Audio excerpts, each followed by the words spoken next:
All right, guys, so for today and tomorrow, we're going to be just reviewing for a DBA that it turns out you are going to take.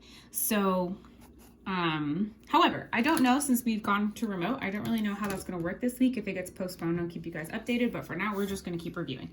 Okay, so we're going to review 4 major things throughout today and tomorrow. So we're going to go back in time. We're going to review the unit we did on matter. We're going to review atoms. And so just take a look at these notes here. A few things I just want to reinforce. So really know chemical changes versus physical changes. So remember, the point of chemical changes, guys, is that we have a new thing or substance that is formed at the end, right? So if I burn wood, that's a chemical change. If I'm cooking an egg, that's a chemical change. The composition changes. However, in a physical change like ice melting, there's just a change of state, but there's no new substance, okay? Major vocab terms here, we have pure substances and mixtures. Remember when we talked about that? 2 types of pure substances, elements and compounds. And remember that compounds are 2 or more elements. Okay. Remember mixtures, we have 2 types. We have homogeneous and heterogeneous. Remember, homogeneous is uniform throughout, meaning it has, remember, we can't see any different layers. It's the same throughout.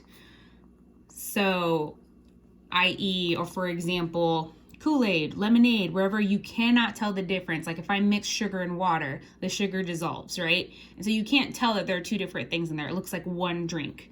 So that's homogeneous. Heterogeneous, on the other hand, you can see layers. And those are the points I want to reinforce with those 2, just to reawaken your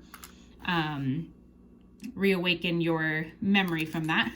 Let's go back in time with solid, liquids, and gases and how those molecules look like, or the particles. So remember that solid, their particles are really close and compact, close together, right? I'm not doing a very good job of having them close and compact, but you know what I mean. Liquid is a little farther apart, a little more fluid, and then we have gas, which are like all over the place, right? Let's make this more together because that's gonna bother me. But you get the idea. Solids like really close together, compact. They're not really moving. They're vibrating. Like there's still movement. There's vibrations happening. However, gas has the most chaotic movement. They're all over the place. They move really quickly, right? Especially intensive and extensive. You're going to see this on your review practice today. So intensive does not depend on the amount of matter present, remember? So like if I remember when I showed you guys those 2 cups of water. So if I have a cup of water and I pour it into another cup, the temperature, its boiling point still remains the same. The boiling point of water remains the same. The density of water remains the same. Let's add density up there somewhere. I have no room, so I'm going to put density up here. Density is probably your most common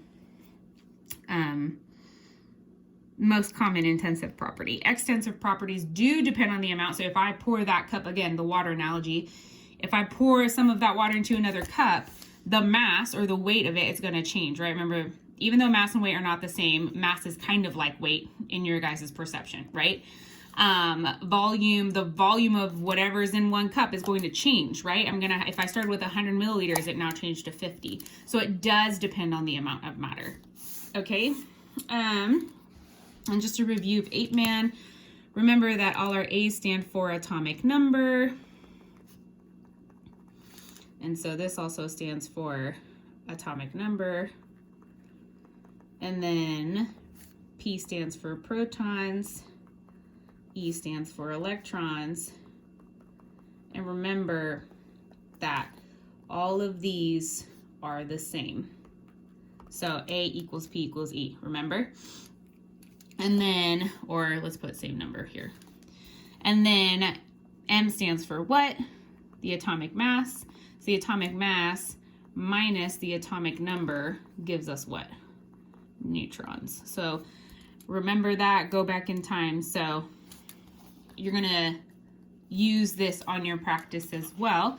Remember what, I want you to go ahead and label this atom that I drew for you on your own. So where's the nucleus? Where are the protons? Where are electrons? So protons and neutrons are in the nucleus, electrons are in the electron cloud. Where's the electron cloud? So show me here. And then protons, which ones are positive, which ones are negative? Protons are positive. And just remember, like guys, P positive, right? Electrons are negative, neutrons are neutral, right? They don't have a charge. These two are 1 AMU, so they have the most weight. Remember that this stands for atomic mass unit. If you're like, what the heck is AMU, miss? It's kind of like grams, but it's so small that we had to make up our own. So, and then electrons are negative, less than 1 AMU. So the lightest ones would be electrons, right? So go ahead and label this. So tell me what these are called. What is that called? Tell me what this one is called specifically, that electron. What is it called? What is this entire center called? What are these little red dots called?